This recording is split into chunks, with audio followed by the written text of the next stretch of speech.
And welcome back, everyone, to Cyrus Webb Presents here on Amazon Live. I'm your host, Cyrus Webb. Glad you all could join us once again. All those joining us through Facebook, Twitter, LinkedIn, and YouTube, we welcome you guys as well. On the Amazon Live side, if you guys are new here, you know there's a follow button either in this corner or down below. Feel free to be able to click on that. That way you can stay connected with our programming here 7 days a week here on Amazon.com. Also, you notice down below, you'll notice the book for my next guest. We're excited to welcome best-selling author Gregory Maguire to our program today. This is his new book here, CRESS WATERCRESS. We're going to talk to him not only about the new book, but also what it's been like for him in his career to create some great characters, fans literally around the world. And of course, we'll remind you can stay connected with him as well. Gregory, thank you so much for the time. Really appreciate it. Cyrus, I'm delighted to be here, and I will let your listeners, our listeners, know that about 4 minutes ago, I had a power cut in my mountain weekend home in Vermont, which never happens except in January or February. So why it's happening in May when it's 85 degrees, I don't know. But if I disappear, I have not. I have not been taken up into the heavens. It's just a power problem, unless of course the house implodes, in which case you can write a story about it tomorrow for the newspaper.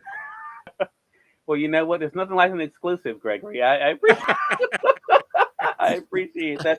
Gregory, go ahead. You've had such a remarkable career, and you have fans, as I mentioned, it's no exaggeration, literally around the world. What has that been like for you as a storyteller to have been able to create characters that you fall in love with and have other people fall in love with them as well? Well, I'll tell you, Cyrus, I'm of an age where you might expect I might have done quite a lot of hard drugs at the time that they were becoming popular for people from in the lower middle class, kind of neighborhoods in which I grew up. But I didn't do them because that wasn't my thing. But I sometimes think maybe this is what having like drug flashbacks is like. When I go into, say, a theater anywhere in the world that's playing Wicked, and I see 12 to 1,700 people screaming in joy in defense of my main character, the Wicked Witch of the West in Wicked, and it's like I have 1,700 people in my head who are seeing what I'm seeing, and it feels like a kind of flash. It feels like an out-of-the-body experience. One writes in such great loneliness, I might say. It's not just aloneness, it's also loneliness. And one hopes that out of one's loneliness, one can communicate with people who want to hear something of what you have to offer. But one always expects those connections to be really private, and indeed possibly never even to hear about them. Lots of people who have spoken to me in the pages of their books don't know that they've spoken to me because they're already dead, but they're still speaking to me. Yeah. Less lonely, but they're not making themselves less lonely because they don't know about me. But to have had the kind of success that popular culture can confer upon one, if you go through the channels of television or film or the stage, that then actually shines a spotlight on you yourself as well as your work, is something that most authors don't get to feel. And I didn't seek it, and I'm not sorry for it either. Right. It wasn't my ambition, but if my success at having people get in my head with me means that they pay more attention to what I do, then I have more chance of sharing whatever little wealth I have. And so it's a strange. Your question was, what is it like? And I'm saying it's strange, but not unrewarding. Yeah, and Gregory, I'm so glad you mentioned Wicked. And even though we're going to be talking about CRESS WATERCRESS, I mean, a lot of people, when they hear your name, that's the first thing they think about. Right. Could you have imagined, though, that it would be such a defining achievement for you when it comes to Wicked? No, I couldn't. I remember once one of my mentors and a good friend too was the children's book artist, the genius, Maurice Sendak, who did Where the Wild Things Are and In the Night Kitchen, things like that.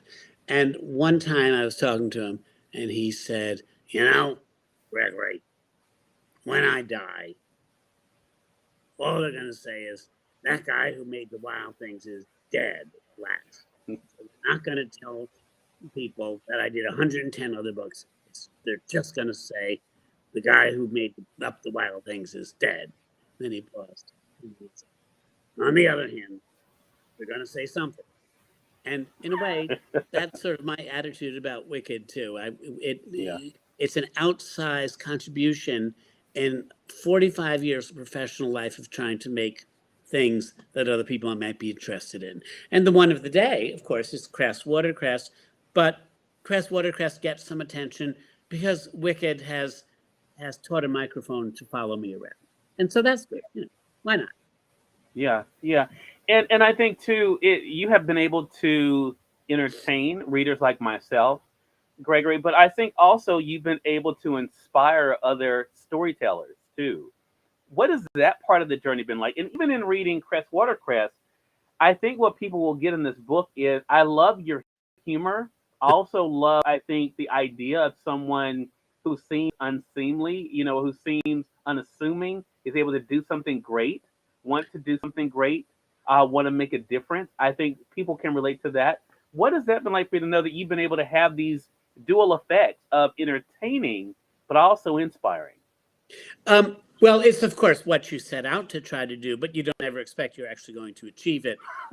I'll tell you, Cyrus, that I began publishing when I was 24. My first book was published when I was 24, and I'm now almost 68. So that's a long time. It's 44 years.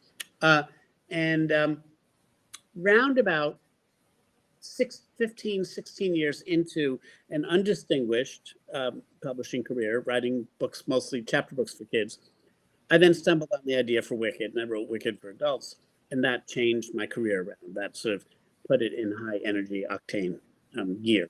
And but not long after I wrote Wicked, within 4 years of after I wrote and published Wicked, I began the process of adopting my first child. And I have 3 children from overseas.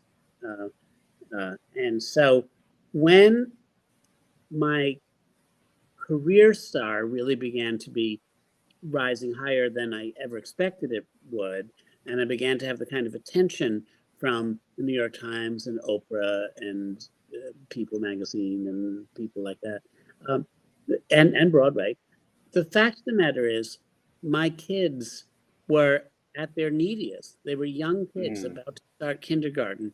And in retrospect, I'm very grateful that the timing of my career happened exactly like that. If I had had a big success earlier, I might not have wanted to adopt kids. I might have said it's too much fun to swan around Broadway and be considered a personage in the city. But I didn't adopt my kids, and my boyfriend, now husband, and I didn't adopt our kids with the notion that they would be accoutrements or accessories on the stairs of the Met Gala, to make us look more fabulous. They were kids who needed parents. And so their needs came first. And that allowed me, I think, to slip under the radar of even my own self-appreciation. Let's face it, who doesn't like to be at least a little bit impressed with himself or herself once in a while? But I couldn't take the attention. I couldn't take the time to focus on that because the kids needed Cheerios and they needed dental work and they needed a lot of protection and bringing forward because they had started life in difficult circumstances. And so your question, what did it feel like? What does it seem like? I mostly didn't really notice because my mind was on other things at the time that all that was happening. Now my kids are mostly grown, largely. And guess what? The meteor kind of attention on my career is still there, but it means less to me because I'm sort of at the other end of my career, and it's great. I'm always glad to help people out, and I'm glad that people want to talk about my books and still want to read them, but I don't have the ego needs that I might have had. That might have been satisfied 25 years ago or 20 years ago. I had those needs. I couldn't take the time to satisfy them. Now I don't have them anymore. It's like, I don't care. If you don't want to read what I've written, go read something else. Just pay attention. Just pay attention to life. That's all. That's all. That's all we want. Pay attention to life. Gregory, it's funny you said that because even and there's so many themes of what you're discussing that comes up in this book. Because appreciating life is another part of Cress Watercress and appreciating what really matters too. So I want to ask you, for those who are just discovering it, and again on the Amazon Live side, you always see both the hardcover like I have or the Kindle edition is down below. You can click on it to go ahead and get your purchase of it there on Amazon. But what I thought was so interesting about this book, Gregory, is that you're able again to show the appreciation for life, but also what really does matter in life and how different things matter to different people. How did it all begin? How did this particular story begin for you? Well, first, let me give your listeners a like one or two sentence précis of what the story is about, so that they then Sure. when I say how it began, it will make sense to them. Hmm. The story "CRESS WATERCRESS" is about a young rabbit with a mother and a baby brother, who at the very start on chapter 1 of the book finds that they are leaving their private warren with its 3 rooms and its private garden and its back door and a pantry, and they have to go live in reduced circumstances. Let's say they have to take a basement flat in an apartment tree, uh, which is a step down socioeconomically for them, and they have to do that because the father in the family, Papa Rabbit, went out to forage one night last week and never came back, and the mother rabbit can't take care of the 2 kids without having neighbors. It takes a village, including for animals. And so the mother decides, for the safety of her family and safety of her children, she has to move out of her flash 3-room apartment, warren, and move into an apartment tree. So the story is about two transitions, a transition of home for Cress, where she has to learn to live with somewhat grouchy and certainly different kinds of neighbors than she's ever known before: squirrels and birds and mice who live in the tree and an owl at the very top. But it's also about, more importantly, it's about how the rabbit Cress has to learn to live with the uncertainty of what it means that her father is missing, and the tidal wave of different kinds of emotions that come up when you're young and you're dealing with strong emotions for the first time. So the story is a comedy. It's meant to make you laugh out loud many Yeah. times per page, but it's also deeply serious about the emotional life of the young. And it is meant to remind us how hard it is to have feelings. And also, perhaps most importantly, to say the one thing that even well meaning teachers and parents and ministers and librarians sometimes fail to communicate to kids is that when you have a strong emotion and when you survive it, that doesn't mean you're done with it for the rest of your life. For instance, if you, you know, if you're 5 years old and you go to school and you say to your grandmother, "I'm not sure if will I have a friend?" Well, depending on what kind of grandmother you have, your grandmother might say, "Honey, with a face like that, I doubt it."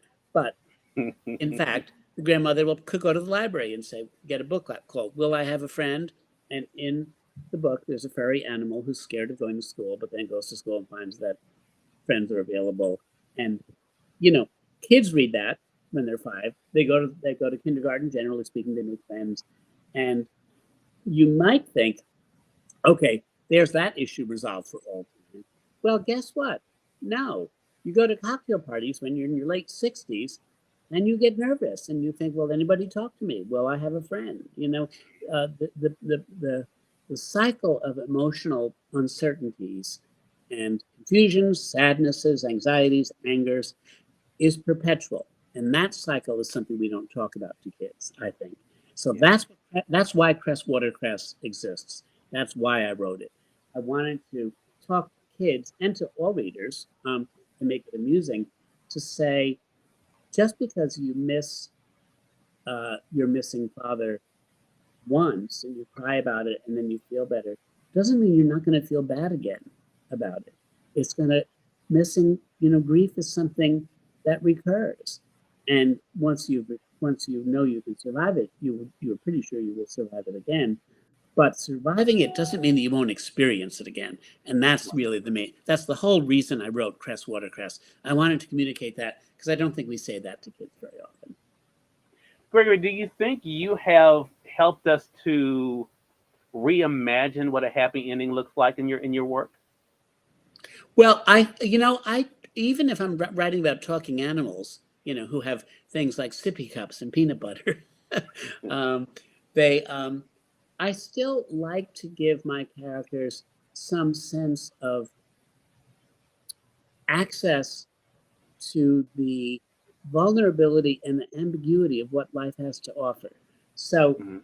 if I were to say on the last page that everything is all right now, Papa has come home, he was just lost in the woods, and the wicked skunk has been killed by, the wicked fox who's been killed by the wicked hunters, and all the wickedness is now evaporated and evacuated from the forest, and everybody lives happily ever after. If I were to say that, even in a story about talking animals, I'd be a big fat liar, because that's not what life is like. Life is always living with the next set of responsibilities, the next set of concerns and anxieties.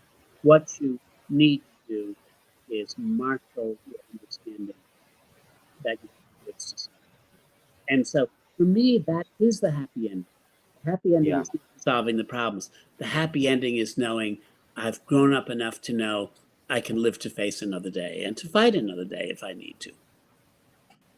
And I would so say this too in CRESS WATERCRESS. One thing that I would say for those who have not read it, and again, I definitely encourage you guys, if you're on the Amazon Live side and we see you guys over on that side, feel free to click down below. You can be able, as I mentioned earlier, to be able to get the book, either the physical copy or the Kindle edition. For those who are joining us on Facebook, on Twitter, YouTube, LinkedIn, I don't want to leave you guys out. There is a link that's with this broadcast. It will take you right over to Amazon to be able to get it for yourself. But what I was going to say, Gregory, was even in this book, as we're talking about these animals, I think the other great thing about the book that makes it so cool for kids and us adults is that it reminds us that someone who looks different than you doesn't necessarily make them bad. Someone who looks like you doesn't necessarily make them good. Right. Right. That we all come in different varieties, and that's why I say this book is, there's so much in this book to discuss. And I know you kind of told us what what kind of led up to the writing of it, but what was that like for you to even explore the fact as you introduce the different animals, their different personalities, which like us, who are two-legged, but also the different perceptions of them. Well, what's really fun, Cyrus, about a book. Once I get a book going, once I know what kind of gas I'm going to put in its tank, as it Hmm. were, which is to say, what is the theme? What is the idea that's motoring the plot? Because without a theme, I mean, if you can dream, you can make up plots, and everybody can dream, so everybody can make up plots. But it's the theme that makes you decide which ideas to follow, because the ideas have to open up the theme to the reader. With that said, once I get going, I really have learned to trust my creative imagination to bring up characters and to be comfortable with myself not knowing who they are or how they're going to unfold in the course of the story, or even when new characters are coming in. For instance, if you've read up to halfway through the book, you've got Cress and you've got her friends, the squirrels, and her mother, and the snooty skunk named Lady Hmm. Agatha, and the bear who's kind of hulking around the woods, being a little bit ominous. Uh, and you're halfway through the book, and these characters are meeting each other and having little adventures, and the adventures go sometimes 3 or 4 chapters in a row before the next one starts. Um, and I was about 2/3 of the way through the book, and I saw a friend of mine, and I told her what I was doing, and she said, "Oh, I want to be in your book. I want to be a rabbit in your book," because I told her the characters all have human first names, and um, the last names are flora. So Cressida, watercress. Somebody's named Oakley, or somebody else's name, Timothy grass or something. So she said her name was Natasha, my friend, and so she said, "I want to be Natasha Nasturtium." I said, "Well, I like nasturtiums, but Natasha's too hard a word for kids. Um, but how about nasty? So you can be nasty nasturtium." And so suddenly, about 2/3 of the way through the book, there's a new rabbit. Cress has been missing rabbits, and Hmm. suddenly she finds a rabbit, and the rabbit is kind of like from the other side of the tracks. The rabbit doesn't have the benefit of as good parenting as Cress has, and she's kind of on her own. And she, what we what we would have when I was a kid, we would have called her a greaser. She's a rabbit run a little wild, to say. And her name is Nasty, and Cress falls in love with her because we all like a bad rabbit once in a while. And But so there no, I was she is. going to say that, and that's exactly what's the point I was going for our audience there, Gregory. That even though someone may look like you know how different they can be, and how it really is about, as Crest does, getting to know them, right? Getting to Yes. understand them as who they are. Well, absolutely. And if you want to make the link between this book and say Wicked, well, the green skinned witch is the same thing. It's like, well, she doesn't look like anybody else, and yet it behooves us to pay attention, not just to who she seems to be, but to what our own feelings are about it, because we may need to change our feelings on the basis of what we honestly observe. And honest observance is a requirement of honest communication. You have to really, you have to call things for what they are. If somebody's being nasty, then you have to call them nasty. And if you suddenly understand, oh, maybe that's not nastiness, maybe that's fear, maybe that's loneliness, maybe that's a defense mechanism, then you have to call it that too. And this is true, I'm afraid, as much for people who are coming up for 68 as it is for kids who are 5 or 8 or 10 or 15 who might come across this book. Now, I will say, Cyrus, because I know you're talking to an audience, we are, that although the book is published by a children's press called Candlewood Press, a wonderful children's book publisher in the Boston area, it is, like so many of my books, intended for all ages. And it's intended to make adult readers laugh out loud and see things in its pages that child readers might not see. Yeah. And there are some books like that. I would say The Little Prince is one.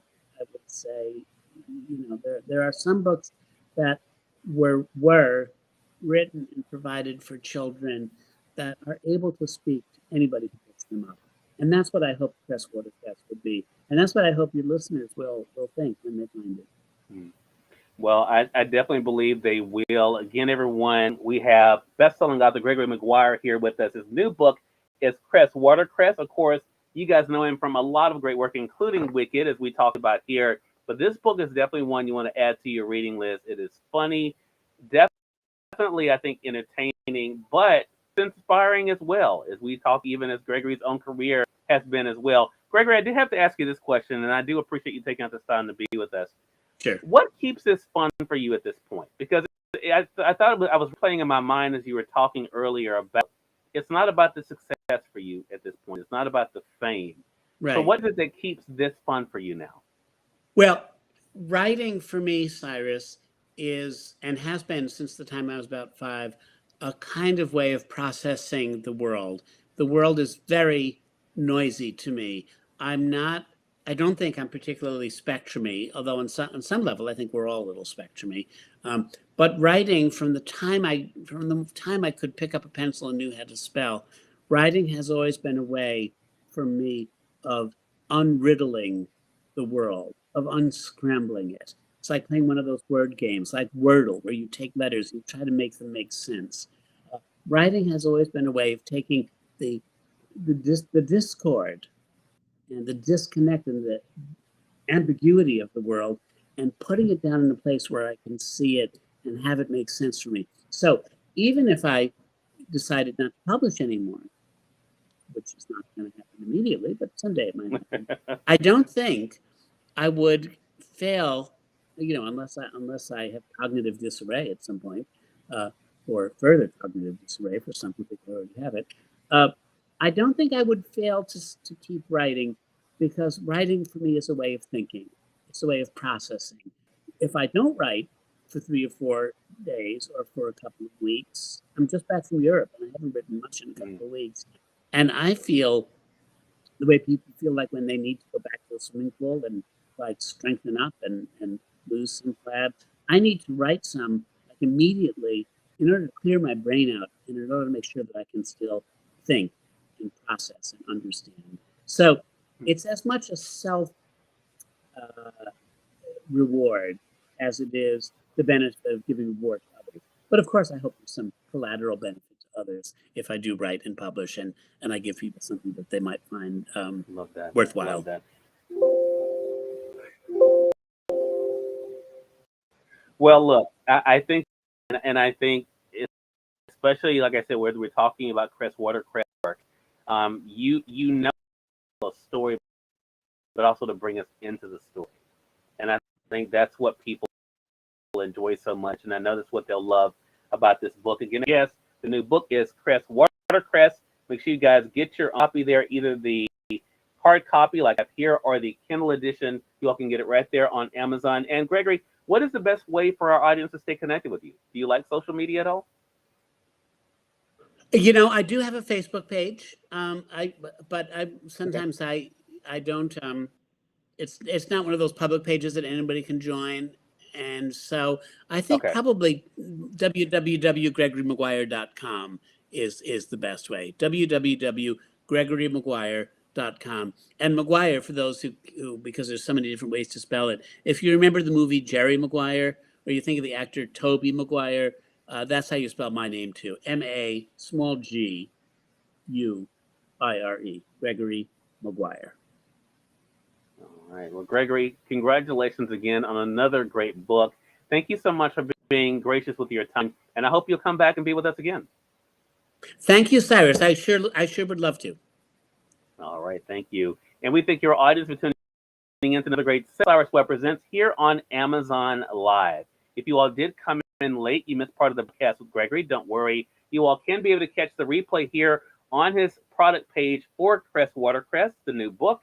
Go ahead and get some of that glare off of it there. So make sure you guys definitely get your copy of this, and also tell your friends about it as well. Also, as I mentioned to you guys on the Amazon side, if you guys are new to us here, make sure you guys click that follow button either in this corner or down below to stay connected with all of our programming. Until next time, you all have a great one, and we will talk to you soon. Take care.